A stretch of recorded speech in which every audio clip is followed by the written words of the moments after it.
ஆண்டவரும் இரட்சகரும் மீட்பருமாகிய இயேசு கிறிஸ்துவின் நாமத்தினால் உங்கள் யாவருக்கும் என் அன்பின் நல்வாழ்த்துக்களை தெரிவித்துக் கொள்கிறேன். நம்முடைய ரிஸ்பா தொலைக்காட்சியின் வாயிலாக உங்கள் ஒவ்வொருவரையும் உங்களுடைய கைகளில் உங்களுடைய இல்லங்களில் வந்து உங்களை சந்திப்பதில் நான் மிகுந்த மகிழ்ச்சி அடைகிறேன். ஆண்டவராக இயேசு கிறிஸ்து உங்களை அளவில்லாமல் ஆஸ்வதிப்பாராக. ஆண்டவராக இயேசு கிறிஸ்து உங்களை குறித்து வைத்திருக்கக்கூடிய ஒவ்வொரு நாளின் தரிசனம், திட்டம், நோக்கம், லட்சியம் எல்லாவற்றையும் உங்கள் வாழ்க்கையில் உங்கள் மூலியமாக நிறைவேற்றி உங்களை வாழ வைத்து அழகுபடுத்துவாராக. உங்கள் தலையை உயர்த்துவாராக. உங்கள் கண்ணீரை துடைப்பாராக. உங்கள் காரியங்களை ஜெயமாக மாற்றி தருவாராக.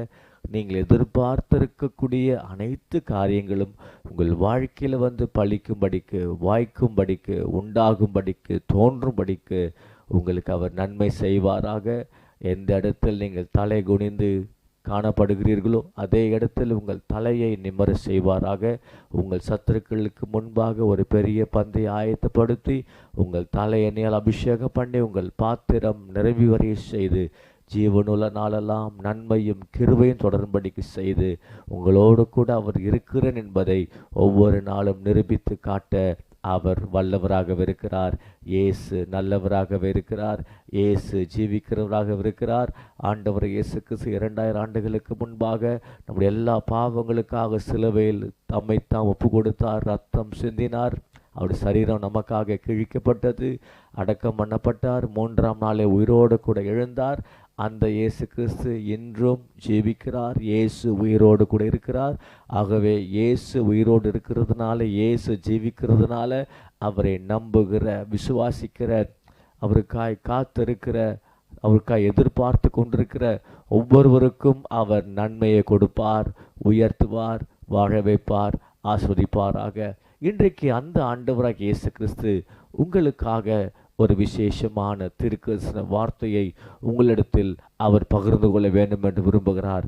ஏசாயா 30ஆம் அதிகாரம் 19வது வசனம் இப்படியாக சொல்கிறது: சீயோனை சேர்ந்த ஜனங்கள் எருசலேமில் வாசமாயிருப்பார்கள். இனி நீ அழுது கொண்டிராய்.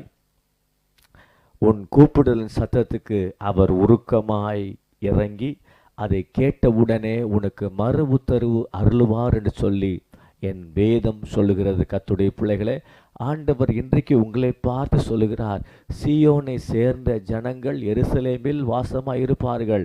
சீயோனை சேர்ந்த ஜனங்கள் என்றால் யார்? சீயோனை சேர்ந்தவர்கள் தேவனுடைய பிள்ளைகளாய் இருக்கிறார்கள். தேவனுடைய பிள்ளைகள் எங்கு இருப்பார்கள்? தேவன் வாசம் பண்ணுகிற எருசலேம் நகரத்தில் இருப்பார்கள். ஏனென்று சொன்னால், எருசலேம் என்று சொன்னால் அது மகாராஜாவுடைய நகரம் என்று வேதத்தில் பார்க்கிறோம். Jerusalem means the city of God. Hallelujah. அப்போ ஆண்டவருடைய நகரமாய் தேவனுடைய பிள்ளைகள் இருக்கிறார் என்று சொல்லி வேதம் சொல்லுகிறது. சீயோனை சேர்ந்தவர்கள் கர்த்தருக்கு சொந்தமானவர்கள், தேவன் வாசமான இடத்தில் இருப்பார்கள். ஆகவே கர்த்தருக்கு சொந்தமான ஜனங்கள், ஆண்டவரை நம்புகிற ஜனங்கள், விசுவாசிக்கிற ஜனங்கள் யாராக இருந்தாலும், அவர் நோக்கி அப்பா பிதாவென்று கூப்பிடுகிற யாராக இருந்தாலும், இயேசுவே எனக்கு இறங்கும் என்று சொல்லி கூப்பிடுகிற யாராக இருந்தாலும், இயேசுவே எனக்கு உதவி செய்யும் என்று கூப்பிடுகிற யாராக இருந்தாலும், இயேசுவே என் வியாதியை குணமாக்கும் என்று சொல்லி கூப்பிடுகிற யாராக இருந்தாலும், இயேசுவே என் வாழ்க்கையில் ஒரு பெரிய அற்புதம் செய்யும் என்று சொல்லி கூப்பிடுகிறவர்கள் யாராக இருந்தாலும் அவர்களை பார்த்து ஆண்டவர் சொல்கிறார், இனி நீ அழுது கொண்டிராய். உன் சத்தத்துக்கு அவர் மனம் இறங்குவார், ஜெபத்தை கேட்பார். அதை கேட்டவுடனே உங்களுக்கு மறு உத்தரவு அருள்வார். மறு உத்தரவு அருள்வார் அர்த்தம் என்ன?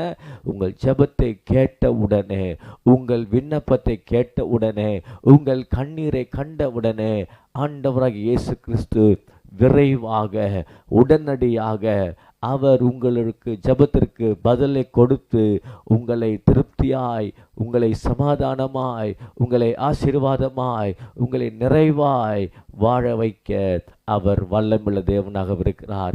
இந்த நிகழ்ச்சியை பார்த்து கொண்டிருக்கிற என் அன்பு சகோதரனே, என் அன்பு சகோதரியே, நீங்கள் எப்படிப்பட்ட சூழ்நிலை நிகழ்ச்சியை பார்த்து கொண்டு இருக்கிறீங்க என்பது எனக்கு தெரியாது. நீங்கள் எப்படிப்பட்ட சூழ்நிலை பார்த்து கொண்டிருந்தாலும் ஆண்டவராகிய இயேசு கிறிஸ்து உங்கள் மேல் கண்ணோக்கமாய் இருக்கிறார்.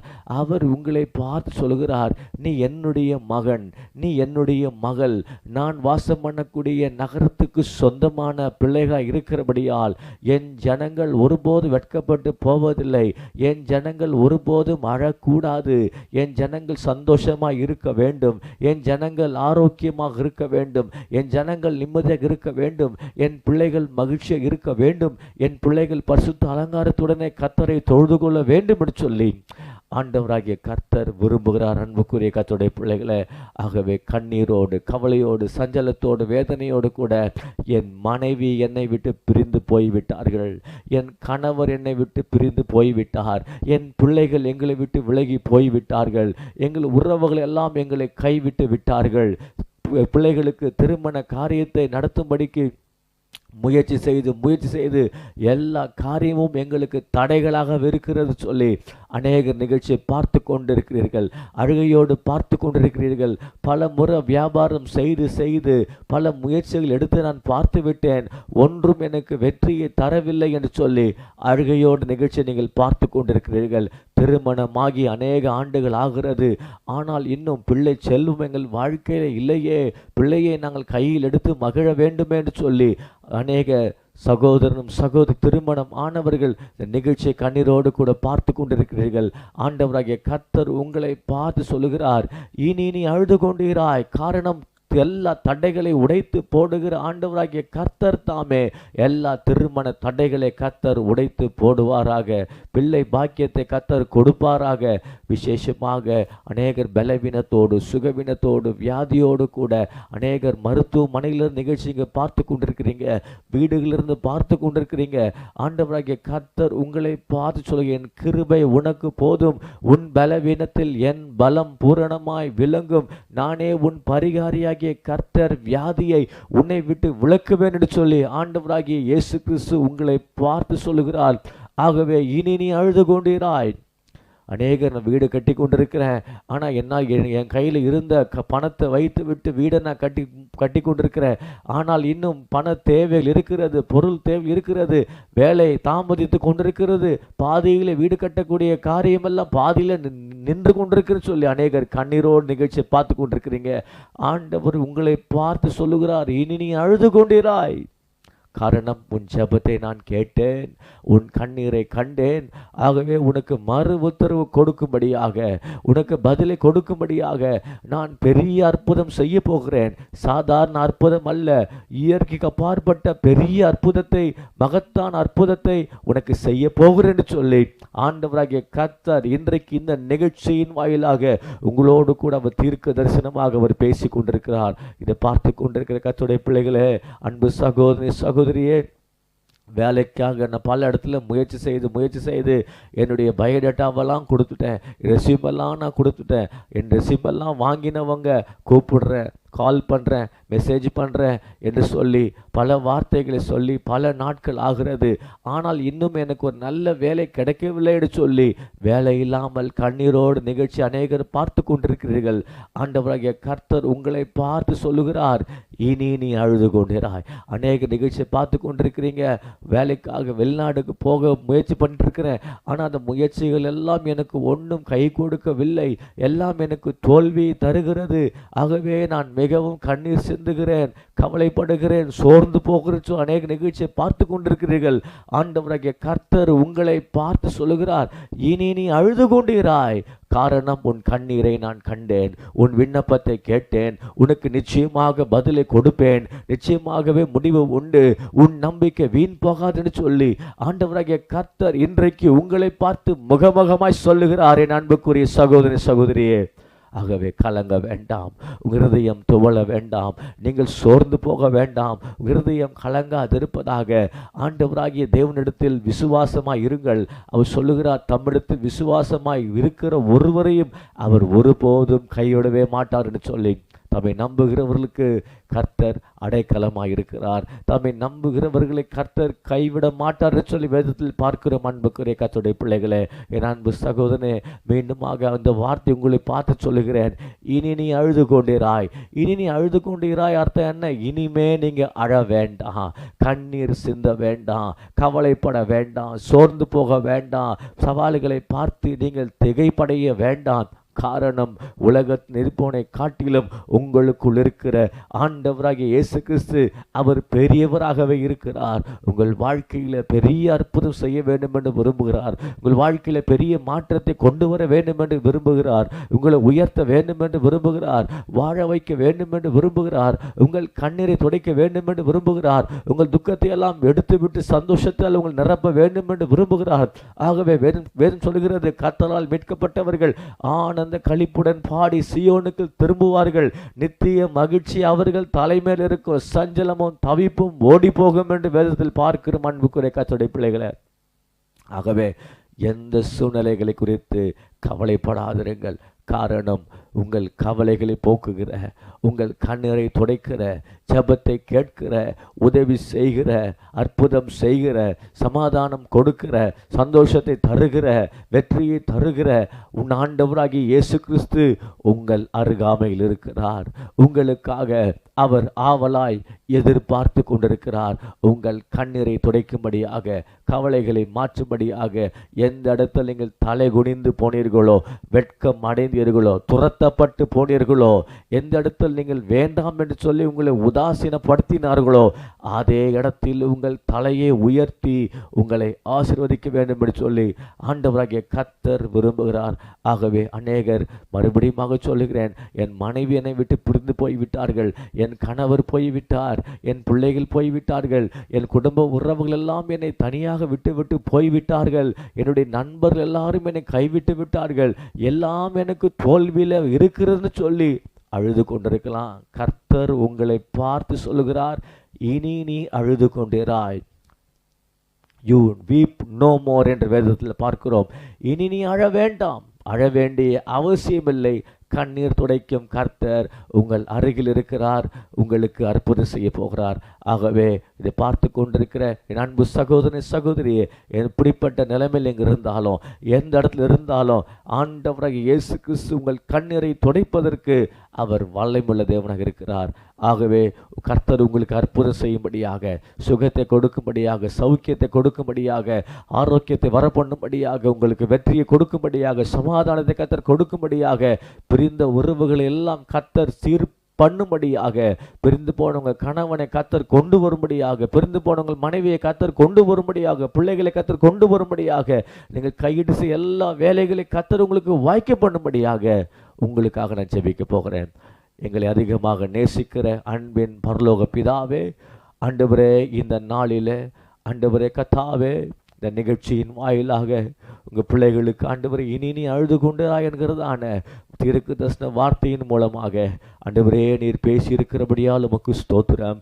யாரெல்லாம் எப்படிப்பட்ட சூழ்நிலை நிகழ்ச்சியை பார்த்து கொண்டிருக்கிறார்களோ, கண்ணீரோடு, சஞ்சலத்தோடு, தவிப்போடு கூட, வேதனையோடு கூட, பிள்ளை பாக்கியம் இல்லாமல், திருமண தடைகளோடு கூட, வேலை வாய்ப்பு இல்லாமல், வீடு கட்டுகிற காரியம் பாதியிலே நிற்கிது, அப்படிப்பட்ட சூழ்நிலையில் என் பிள்ளைகளை நான் படிக்க வைக்கணும் என்ற கவலைகளில் கர்த்தாவே ஸ்தோத்திரப்பா, ஸ்தோத்திரப்பா, ஸ்தோத்திரப்பா, என் வாழ்க்கையில் ஒரு வெற்றி வேண்டுமே, என் வாழ்க்கையில் ஒரு மாற்றம் வேண்டுமே, நான் அடுத்த லெவலுக்கு போக வேண்டும் என்று சொல்லி கண்ணீரோடு யாரெல்லாம் நிகழ்ச்சியை பார்த்து கொண்டிருக்கிறார்களோ, ஒவ்வொரு வாழ்க்கையில் ஆண்டவரே நீர் கடந்து வருவீராக, நீர் அற்புதம் செய்வீராக.